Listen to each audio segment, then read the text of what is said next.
17. In Paris today, there is much talk of the radical reforms being led by Dr. Philippe Pinel, newly appointed chief of asylum. It is reported that at this moment, Dr. Pinel is preparing a final petition to the members of the Paris Commune that he be allowed to remove the chains inmates housed at that vast institution. In a city gripped by the hysteria of clashing revolutionary factions, the release of the insane from their irons has produced a new wave of panic. It is 4 years since the storming of the Bastille. France is at war with half the country's Europe, and her citizens are sick with the fear and rebellious over their enforced conscription into the army. The nation's new Republican government is in the hands of opposing cliques of terrorist politicians who are as quick to threaten each other with the guillotine as they are any hapless soul who could. His radical improvements for the treatment of the mentally ill. Dr. Philippe Pinel must move with great caution if he would not be similarly labeled in these treacherous days. We take you now to Paris. All things are as they were then, except you are there. This is Todd Hunter. We're inside the courtyard of the Bicêtre. This is one of the world's most notorious insane asylums, but the conditions you'll see here are prevalent in every such institution. The big man being taunted by the guard is named Chevigny. He's a former soldier of the French Guard whose addiction to drink led to the delusion that he was a general. In the state of mania, he viciously attacked all who did not recognize his high rank. He's been in chains at the Bicêtre for 10 years.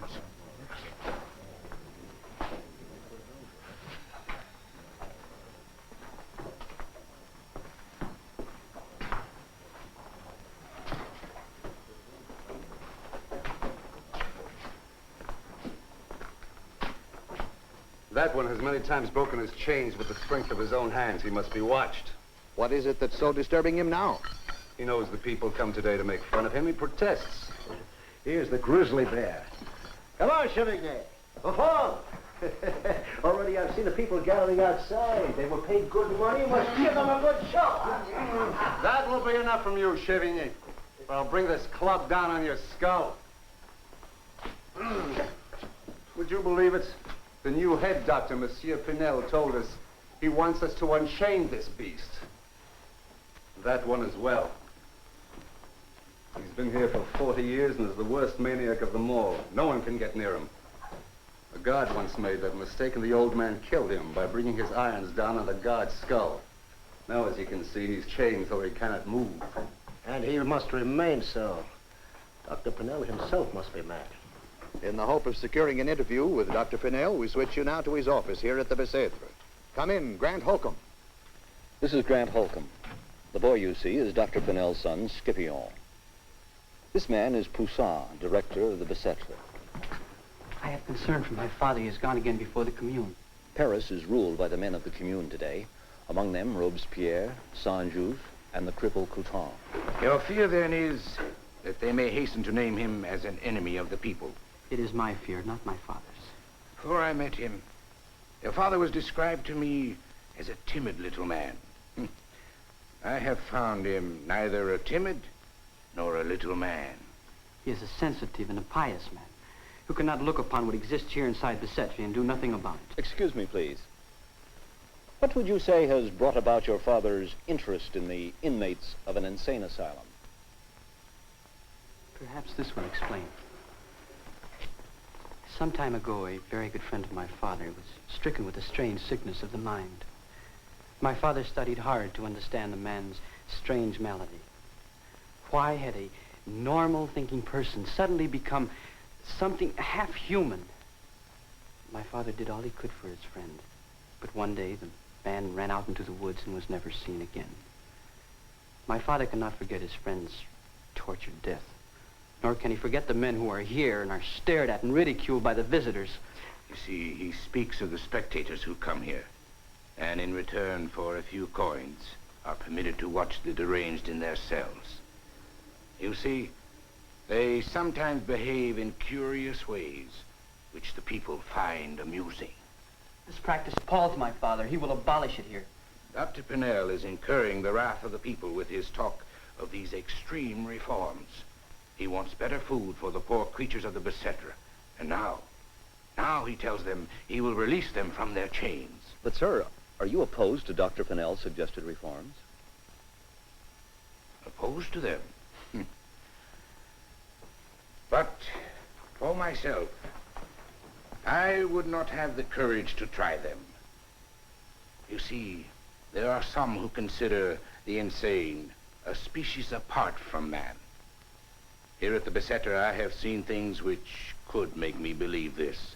Gratitude is an emotion beyond the comprehension of these wild creatures. If Dr. Pinel strikes off their chains, in return for his kindness, they will kill him. Do not worry, my friend. Probably be saved from the death you describe by first being escorted to the guillotine. What happened at the commune, Father? I made some progress. Citizen Couton is coming to the Bicêtre to make an inspection. Couton, almost a madman himself. I must make ready for his visit. What is the real reason for Citizen Couton's visit? I requested it. I want him to see for himself the condition of things here. And he agreed to come. There's more to it than that. It's not difficult to guess what it is. Citizen Couton and his eminent colleagues on the Committee for Public Safety forget that I was a teacher of mathematics and am quickly able to put together the sum of 2 and 2. There is no room to joke, Father. When any friend of yours was in peril of the guillotine, you never hesitated to use the Bicêtre to hide them. And I shall continue to do so, to save them if I can. There are men loose in Paris today who are more mad than those who are in chains in this asylum. And now, my son, perhaps you can aid Monsieur Poussin to see to Citizen Couton. I have some work I wish to do on my papers. Yes, Father. And do not worry yourself needlessly. I have hidden no royalists today within the squalor of the Bicêtre. Citizen Couton will see only what I wish him to see. Man in his most miserable state.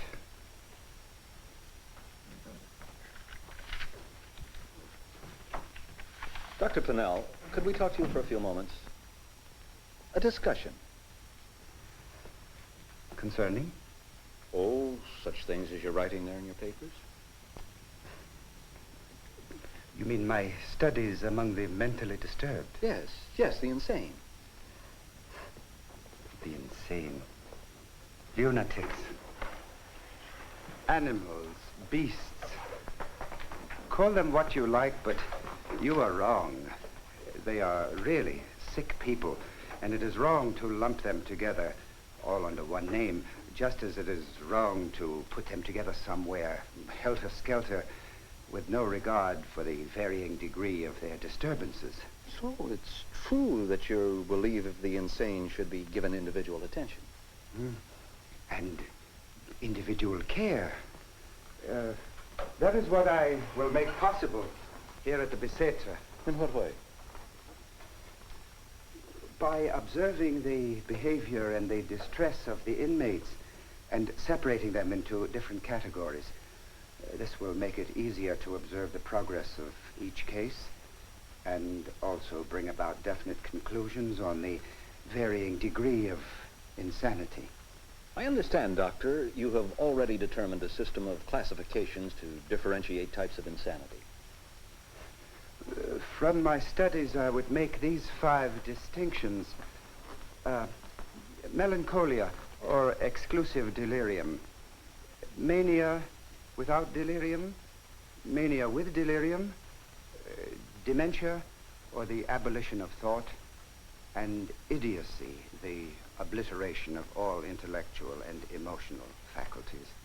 Now tell me, Doctor, do you believe a sick mind, as you call it, can be cured? Oh, in many cases, yes. But I am not in total agreement with the methods that are employed. Most particularly, I question the practice of bleeding the patient. I've heard of some devices for shock effect of the insane. In my opinion, many of them are of dubious value. Some of them seem quite brutal to me. For instance, the practice of dropping a patient through a trapdoor into an icy bath. Being whirled in a rotating chair.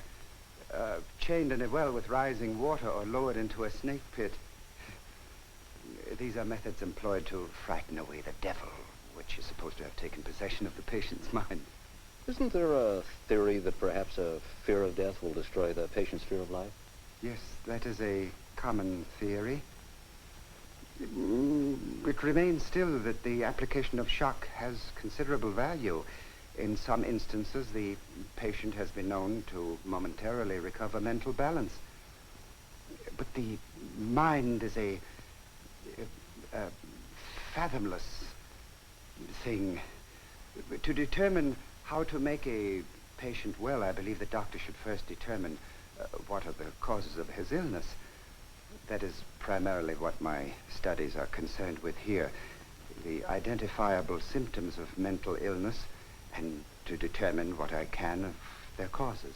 Could you enumerate any of those causes? You understand I am just beginning the study of a subject which will not be fully understood in the span of anyone's lifetime.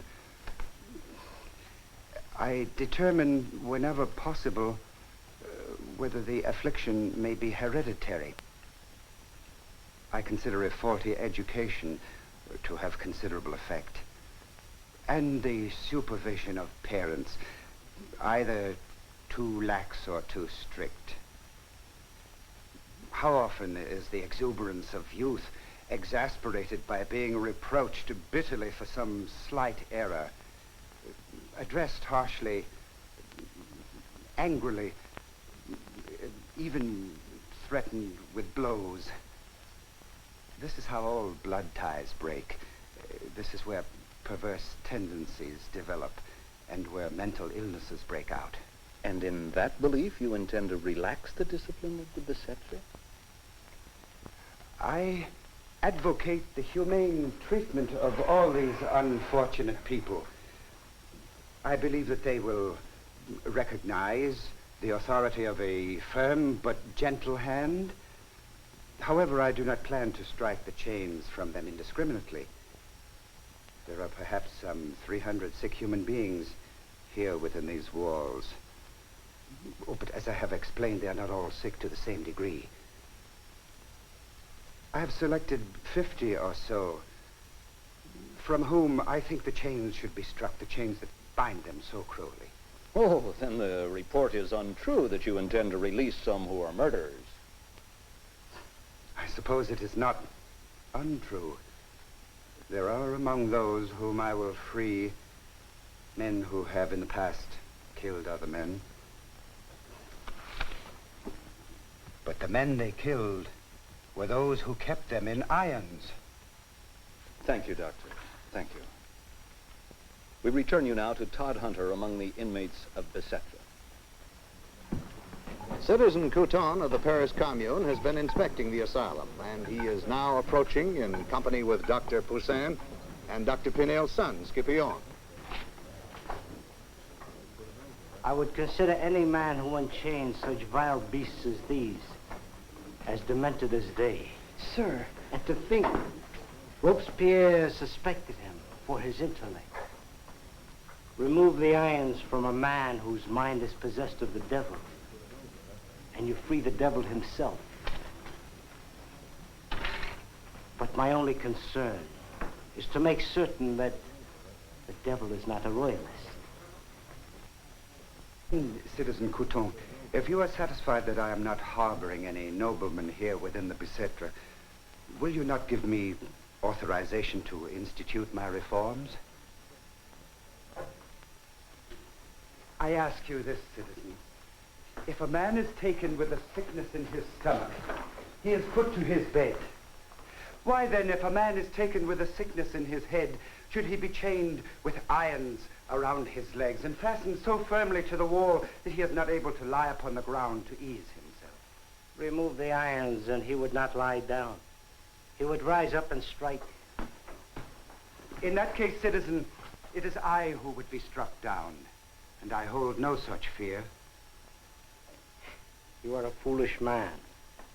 But if you wish to die at the hands of these insane people, who am I to stop you? Do what you will. Do you hear, Poussin? I have permission. I heard. But I must escort Citizen Couton to the gate. last, Scipion. Father, I'm not certain. Go quickly, before Citizen Couton departs.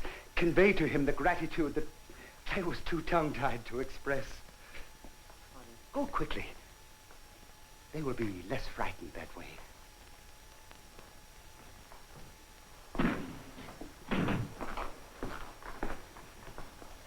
Doctor, you dare not go near him. He is killed. I know what he has done. Captain, I wish to remove your irons.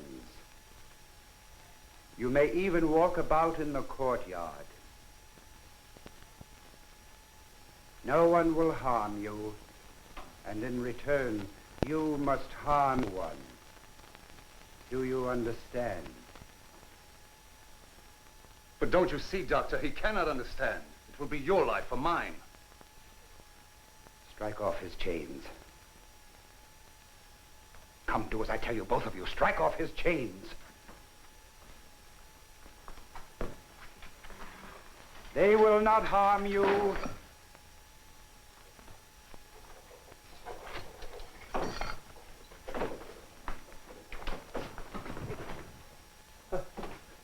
We are fortunate. The old man is unable to walk.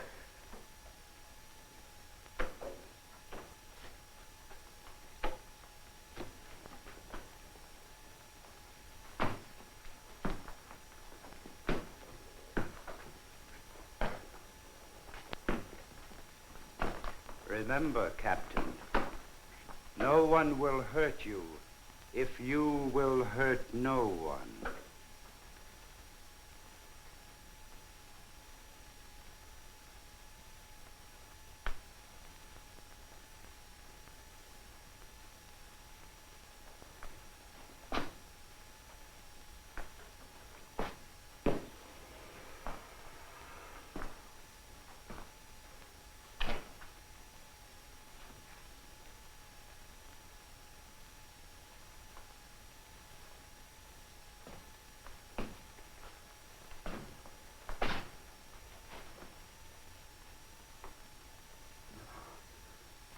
Very beautiful it all is.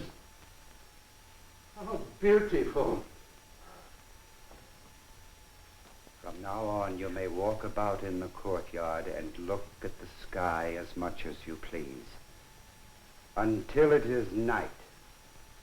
And then you will return to your cell to rest in a cot that will be made clean for you.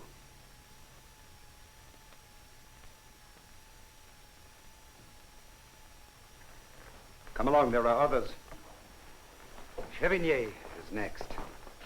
What just happened, Doctor, was a miracle. Do not press your luck. Not Chevigny. He has a giant's strength. Rather should he be strangled with his irons than be freed of them. Free him. Dr. Pinel! Dr. Pinel! Dr. Pinel! Father, you cannot go on with this. The people gathered outside to see the animals of the besetter. They have become angry. Citizen Couton has told them what you are doing. They are trying to force their way in here now to stop you. The guards cannot hold them back. You must show the people. It will be all right, Scipion. Citizen Couton gave me authorization to do as I wish here. And then hasten to tell the unruly mob outside that you were one of two things. An enemy of the people or a madman. Why not both? In either case, you are not safe here, Doctor. Not unless they can be shown that you are doing nothing wrong. I am doing nothing wrong. It is right that we should relieve these unfortunate souls from every misery that we can. It is enough that they are so burdened with it in their sick minds. Strike the chains from Chevigny. Father, his strength is too great. He could kill all of us if he wished. If he wished. I do not think it wise, Doctor. I have the authority. You cannot question me. Nor do I think you really want to. Release him.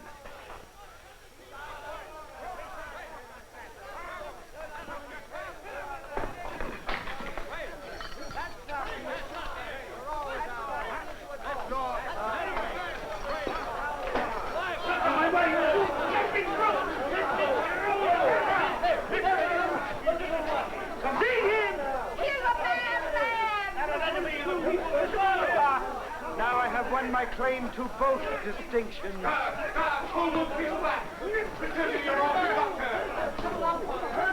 Hear me, all of you. I only wish to make these miserable creatures more comfortable. They are not animals, but human beings like yourselves.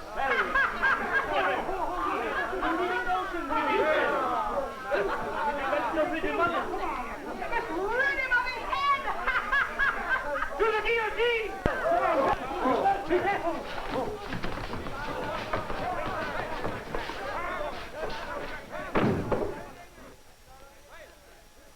Father, are you all right, Father? I am fine, Scipion. When a little man gets into a fight, it is well to have a big man around. I will remember this, Chevalier.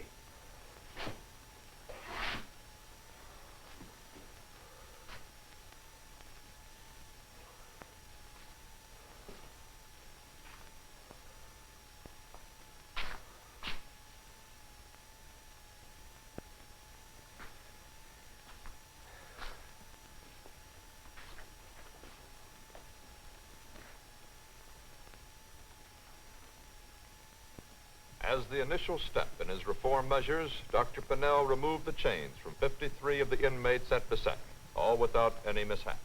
Many inmates who had in the past displayed no other emotion but violence kissed the doctor's hand to show their gratitude. The giant Chevalier became the doctor's devoted lifetime servant and several times more saved his life. The unchaining of the patients at Ficha and later at the asylum of Salpêtrière was only a small part of Philippe Pinel's work in behalf of the mentally ill. His further reform measures at these two institutions provided for the redistribution of patients according to the classification of their illness and allowed Pinel to initiate the practice of keeping psychiatric case histories. He put an end to the admittance of paying curiosity seekers. He pointed out the value of sedation during periods of extreme agitation, but denounced the indiscriminate use of drugs. Most important of all, Pinel maintained that regular work must be a fundamental part of the patient's program at all mental hospitals. He organized sewing rooms and workshops and recommended the provision of extensive grounds for use as farms adjacent to asylums. Philippe Pinel was a pioneer worker in the field of mental health, but his initial studies of mental illness and his stubborn reform measures in the asylums of Paris represented only a small beginning. 100 years after the death of Pinel, inmates of mental institutions were still mistreated and misunderstood. Today, although there is an increased comprehension of this major health problem, regrettable conditions still exist. It is now recognized that given proper treatment, up to 70% of the patients entering mental hospitals could be discharged as improved or recovered within a year. Throughout his long life, Dr. Philippe Pinel acted upon his conviction, which he stated in these words: "The insane, far from being criminals deserving of punishment, are sick persons whose painful condition deserves all the regard that is properly due to human suffering, and in whom one should seek to reestablish the lost reason by the simplest means." May 24th, 1793. What sort of a day was it? A day like all days, filled with those events that alter and illuminate our time. And you were there.